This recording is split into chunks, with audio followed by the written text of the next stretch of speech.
Suivez attentivement. Nous allons parler du paradis spirituel. C'est quoi le paradis spirituel? Et quelles sont les plantes et les fruits divins qui s'y trouvent? Nous savons tous que dans le paradis, il y avait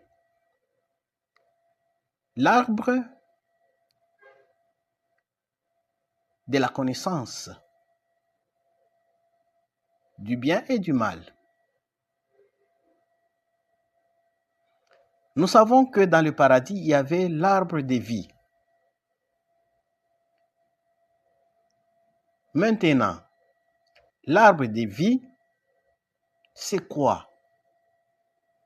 L'arbre de vie, c'est le Saint-Esprit qui habite en l'homme fidèle, comme Saint Paul le dit. Ne savez-vous pas que vos corps sont le temple du Saint-Esprit qui habite en vous? 1 Corinthiens chapitre 6, verset 19.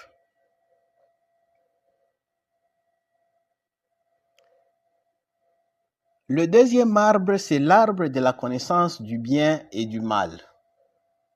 C'est quoi l'arbre de la connaissance du bien et du mal? C'est la sensibilité. La sensibilité, c'est même ça l'arbre de la connaissance du bien et du mal. Et cet arbre de la connaissance du bien et du mal, qui est la sensibilité, porte deux fruits contraires l'un à l'autre et qui ont une nature double. Et quels sont ces fruits? Le premier fruit, c'est le plaisir et le second, c'est la douleur. Cependant, chacun de ces fruits se divise en deux. Le premier, c'est-à-dire le plaisir, est divisé en besoins et nécessités naturelles d'une part, puis en libertinage et excès. L'autre fruit, c'est-à-dire la douleur, est divisé en crainte et tristesse d'abord, ensuite en lutte et fatigue imposée par l'esprit. De ces fruits, c'est-à-dire le plaisir et la douleur, l'un est bon quand on le prend pour une nécessité naturelle et avec propos. Car ce n'est pas malencontreusement que la sensibilité se trouve implantée en nous. Et ce n'est pas par jalousie qu'on lui a fait une défense quand on lui a dit « Vous ne mangerez pas de cet arbre ». Ce n'était pas par jalousie que Dieu a fait une défense, a défendu à l'homme de ne pas manger de cet arbre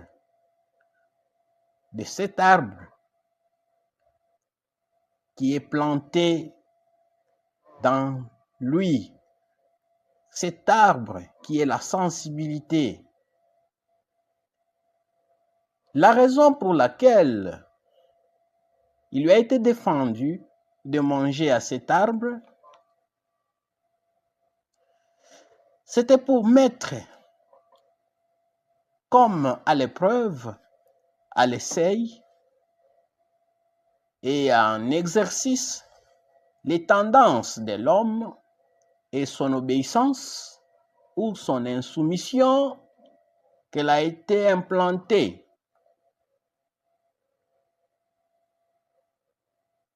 Aussi, a-t-elle été appelée l'arbre de la connaissance du bien et du mal? Pourquoi cette appellation, l'arbre de la connaissance du bien et du mal? C'est parce qu'elle donne, c'est parce que ça donne la puissance de connaître à ceux qui participent à sa nature propre, une puissance qui est bonne pour le parfait et mauvaise pour les imparfaits. Elle est de plus en ceux qui sont trop friands des sensations, comme une nourriture solide pour ceux qui ont encore besoin de lait, lorsque c'est pour le libertinage ou avec excès qu'on prend le plaisir. Elle produit aussi en conséquence la connaissance du mal qui est douleur, cause pour l'âme de crainte et de tristesse.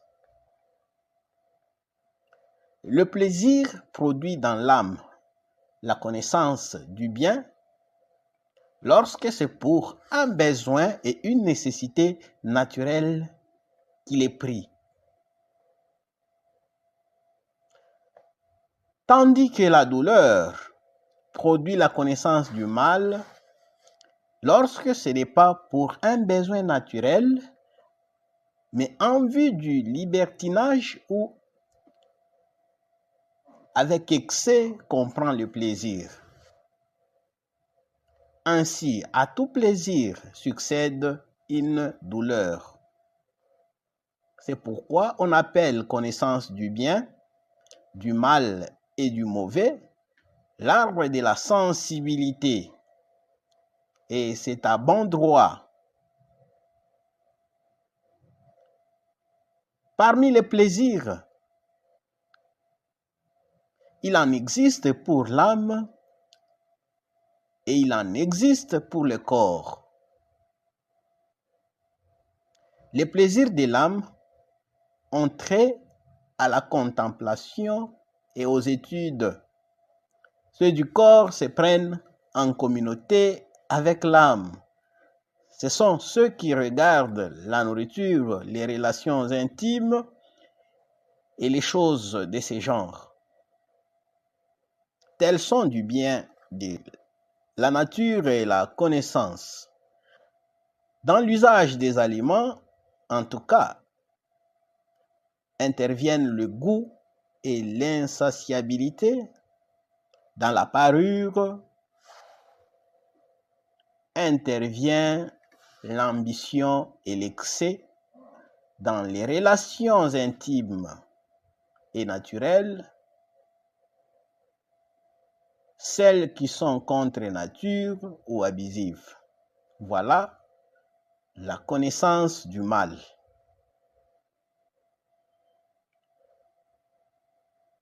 De ces deux choses, la connaissance nous vient par la sensibilité. Or, quand Dieu dit une première fois, comme s'il s'adressait à un seul, de tout arbre du jardin, tu feras ta nourriture. Genèse chapitre 2, verset 16. Il parle à la partie raisonnable, à la partie intelligible de l'âme, en tant qu'elle est seule appelée à un destin supérieur. Il sépare le champ de la contemplation des choses divines de toutes les choses naturelles qui relèvent du domaine de notre connaissance et de notre plaisir. Il met à l'épreuve, grâce à la contemplation pure, les pensées de ceux qui ont pris du fruit ainsi que leur passion. En second lieu, comme si Dieu s'adressait à deux ou même à des parties plus nombreuses de l'homme irrationnel qui est tributaire de la dualité matérielle,